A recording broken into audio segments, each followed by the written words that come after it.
Le mot progrès n'aura aucun sens tant qu'il y aura des enfants malheureux. Ma bouche sera la bouche des malheurs qui n'ont point de bouche. Ma voix, la liberté de celle qui s'affaisse au cachot du désespoir. C'est quoi une vie d'homme? C'est le combat de l'ombre et de la lumière. C'est une lutte entre l'espoir et le désespoir, entre la lucidité et la ferveur. Je suis du côté de l'espérance, mais une espérance conquise, lucide, hors de toute naïveté. Je définis la culture ainsi. C'est tout ce que les hommes ont imaginé pour façonner le monde, pour s'accommoder du monde et pour le rendre digne de l'homme. La poésie est une insurrection contre la société. J'ai toujours un espoir parce que je crois en l'homme. C'est peut-être stupide. La voie de l'homme est d'accomplir l'humanité, de prendre conscience de soi-même. Ce qui est possible mérite d'avoir sa chance. La société politique contemporaine, une machine à désespérer les hommes. La vraie générosité envers l'avenir consiste à tout donner au présent.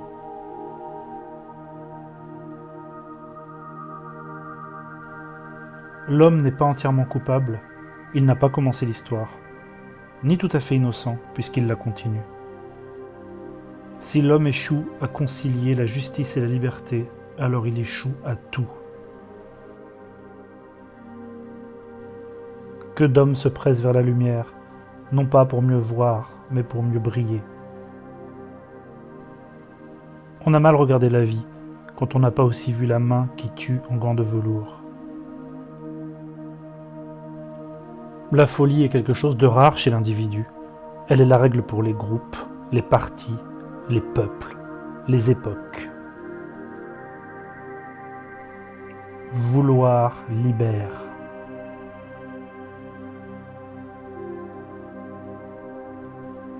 Toute l'histoire du monde se conçoit comme la biographie d'un seul homme.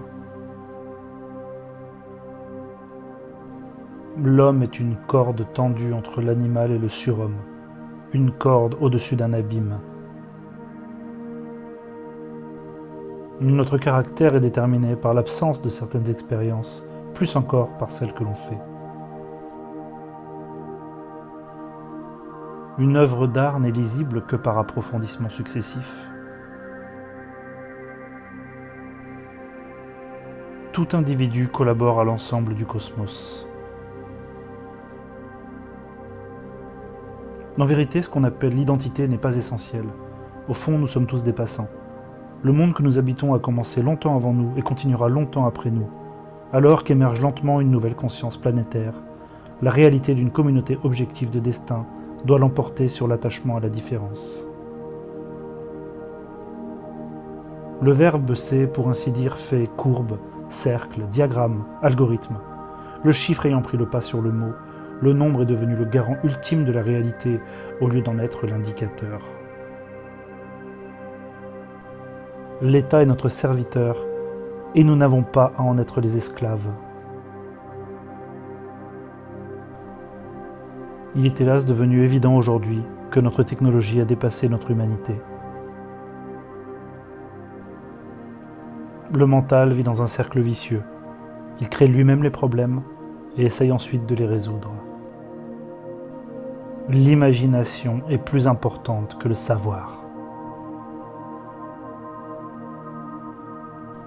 En apparence, la vie n'a aucun sens. Et pourtant, il est impossible qu'il n'y en ait pas un.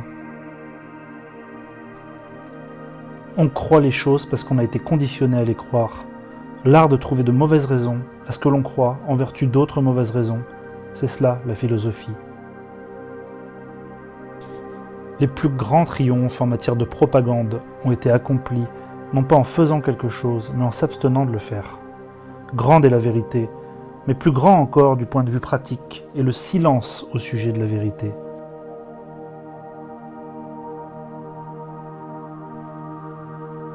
La pensée unique, c'est très bien pour les vaches ou les babouins, mais c'est tout simplement honteux pour un animal qui prétend appartenir à la même espèce que Shakespeare.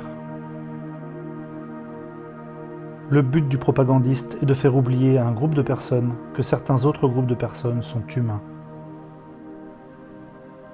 Le bonheur est un maître exigeant, surtout le bonheur d'autrui.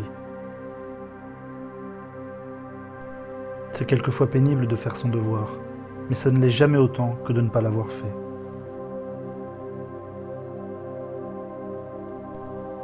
Comment se fait-il que les petits-enfants soient si intelligents et les hommes si stupides? Ce doit être l'éducation qu'il fait. Quand tu souffres, regarde la douleur en face. Elle te consolera elle-même et t'apprendra quelque chose.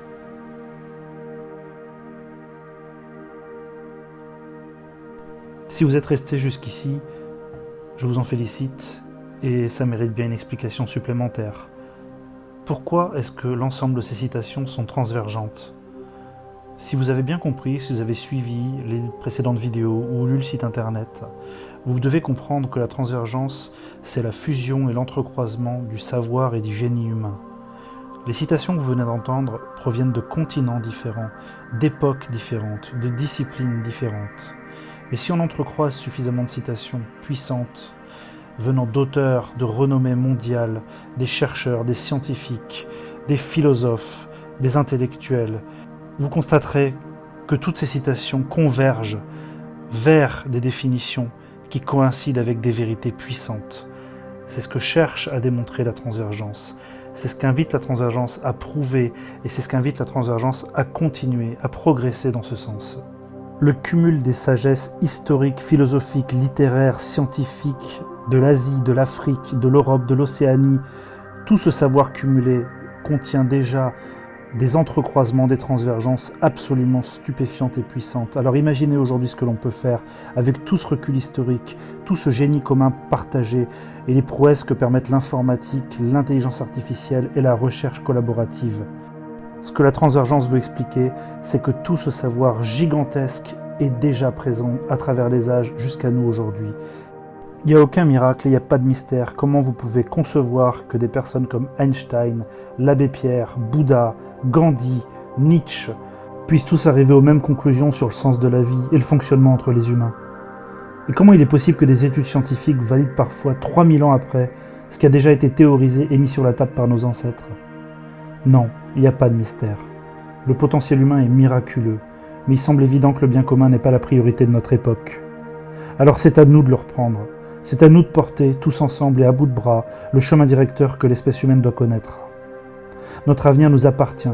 Il n'appartient pas à une élite qui ne sera jamais disposée à ce que ce soit le bien commun qui s'impose comme le seul chemin évident et indispensable à notre espèce. Ce pouvoir ne peut être arraché par la force de façon durable, mais il y a un autre moyen. Et ce moyen, c'est la transvergence, massivement comprise et diffusée, mise en application et apprise aux populations. Tant que l'espèce humaine n'aura pas mis le doigt sur l'importance capitale de la transdisciplinarité pour structurer notre société, cette dernière restera chaotique, incertaine, violente, injuste et autodestructrice. Combien de temps on va laisser les rapporteurs du GIEC crier dans le vide que notre planète va connaître des bouleversements insupportables à cause de la victoire des bas instincts, du profit et de l'avidité? Combien de temps allons-nous laisser presque 1 milliard de personnes crever de faim dans une répugnante indifférence? Combien de temps est-ce que les populations vont accepter de se laisser diriger comme des moutons par un tout petit sommet de la pyramide qui représente 1% de l'humanité et qui se fiche du bien commun et de l'avenir? Allons-nous créer des collèges citoyens permettant à la population de reprendre le contrôle de sa destinée? C'est ce que nous verrons dans la prochaine vidéo.